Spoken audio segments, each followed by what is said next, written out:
سلم لمن سالمكم وحرب لمن حاربكم وولي لمن والاكم وعدو لمن عاداكم فأسأل الله الذي أكرمني بمعرفتكم ومعرفة أوليائكم ورزقني البراءة من أعدائكم أن يجعلني معكم في الدنيا والآخرة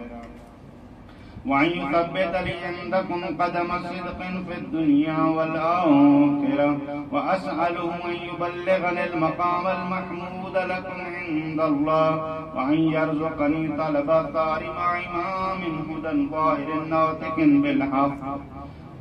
منكم وأسأل الله بحقكم وبالشأن الذي لكم عنده أن يؤتيني بمصابي بكم أفضل ما يعطي مصابا بمصيبته مصيبة ما عظمها وعظم رزيتها في الإسلام.